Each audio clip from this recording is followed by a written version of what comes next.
Давай. Добрый день! Сегодня мы в гостях у Писарева Алексея Ивановича, у ветерана Великой Отечественной войны. Сегодня у него день рождения. Ему исполнилось 96 лет. Мы ему желаем крепкого здоровья, долгих лет жизни. Алексей Иванович, где вы и когда вы узнали о начале Великой Отечественной войны?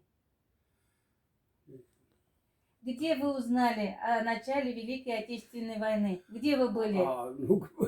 Я окончил 8 классов, и потом поступил в химико-технологический техникум, приехал домой за продуктами в 1943 году.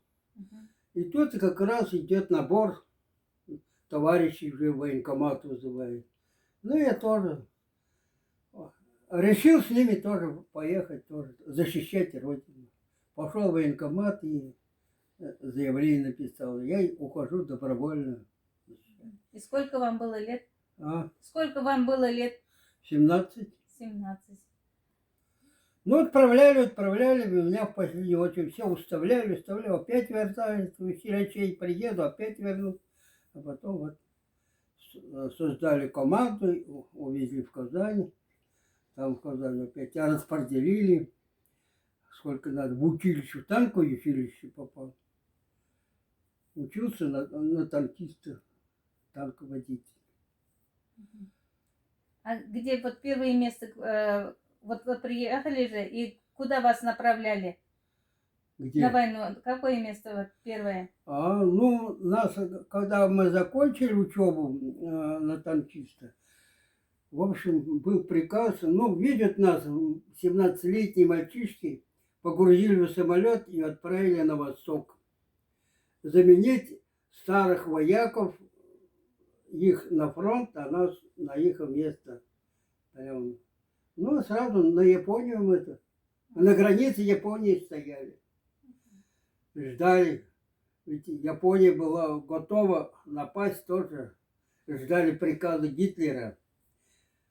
Там, когда мы шли на Японию, до границы, каждой из деревни, большая или маленькая, плакаты Гитлера везде были наклеены.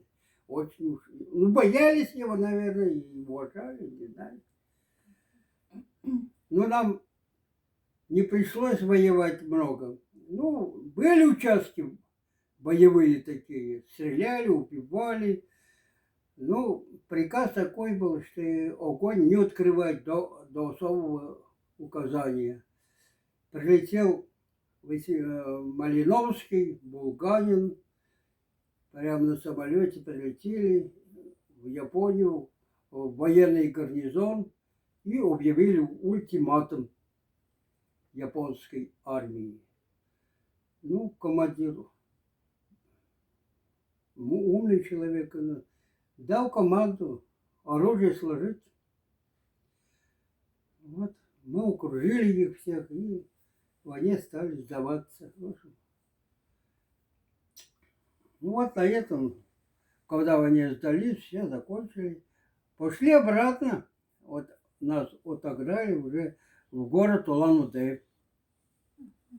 Уже на танках поехали. И вот я там 7 лет отслужил танкистом. Письма из дома получали? Письма из дома получали? Письма? Да. Писали письма? Как получали, когда уже стояли в части в Улан-Удэ, письма, конечно, получали. А когда шли на Японию, какие там письма, там даже самолетов на продукты бросали. Продуктов не было. Вода-то была в танках, в баках, а продуктов не было. Горючего не было. Все были задержки такие с оружием. С оружием в руках отнимали горючее в машинах, а продукты там японцы держали таких, как сказать, работников, лама назывались. У них много вес, там, все держали. Вот мы к ним с оружием ездили на танках, отбирали, что надо, муку, сало, там, и баранов, все отбирали, и кормились вот этим делом. После войны кем работали? А? После войны кем работали? Ну, в 1951 году я приехал, сразу вклинился в колхозную жизнь. Мгм. Вот, молодой, красивый, здоровый. Вот. Камира, вот он, разные работы сначала были, разные работы. Потом приехали 30-тысячники устанавливать колхоз. Туда по району, и многие, Карбаяну, у нас, там, кроме Шатков. Вот. Владимир Романович к нам. И рядом дом, быстро они все поставили. Вот. И он, значит, да.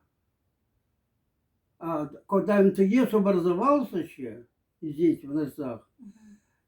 директор ездил по деревням и набирал, ну, комбайнеров надо было.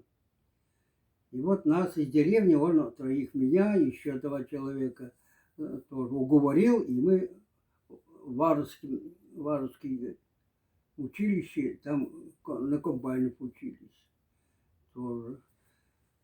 По окончании этих курсов комбайнерских, ну, я стал работать комбайнером. 5 лет работал комбайнером. Ну, от МТС тогда МТС командовал, командовал. Куда пошлют, там председатель, в Шатков, в Шармашах, везде. А комбайны маленькие были такие, слабенькие.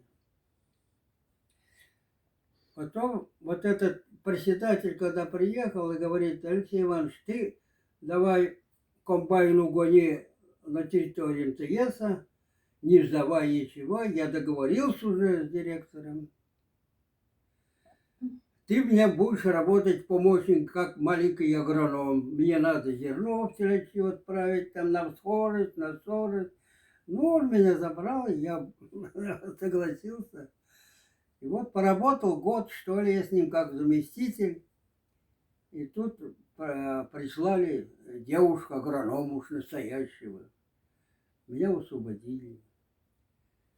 Теперь он мне предлагает: ну, куда, Алексей Иванович, теперь на работу?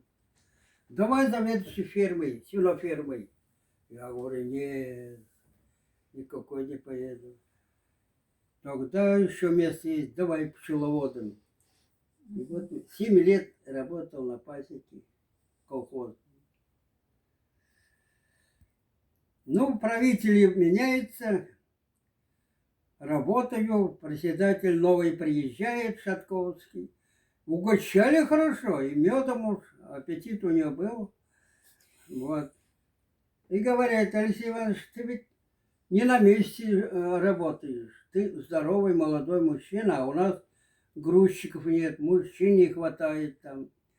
Я тебя освобождаю от этой работы. Но мне не понравилось, конечно. Я беру на 2-й или на 3-й день сумку и в Нырсы. Знал, что тут организуется как раз рабкоп новый. Вот, председатель какого-то прислали, молодого тоже. Я с сумкой, значит, в Нырсы пришел. Ну, пока я шел, уже посыльный в каждой деревне был, ну, телефоны передавал, кому к телефону, кому чего там. Такой человек был от председателя. Он звонит: Алексей уже ушел, говорит, в Нырсы с сумкой. Вот, устраивается на работу. Неохота меня мешки таскать. Прихожу в рабкоп, а председатель сразу говорит: надо мне работника, а принять тебя не могу. Тогда партия ведь была очень сильной, власть это. А то, говорит, если примешь, будет через партийный билет. Положишь партийный билет на стол. Но он напугался, не взял меня на работу. Вот. Ну, обратно пришел. А брат Мешки таскать придется. Мгм. А все, физический труд туда, все мало. Картошку сажали, все мешками сажали. Вот. Зерно тоже, даже мешками возили. У нас в Меретях была ферма, две фермы. Бычки были и овцы 1500. И вот овцами два табуна. Ну, коров там корее спасли отдельные люди, а молодняк, значит, надо было найти пастухов.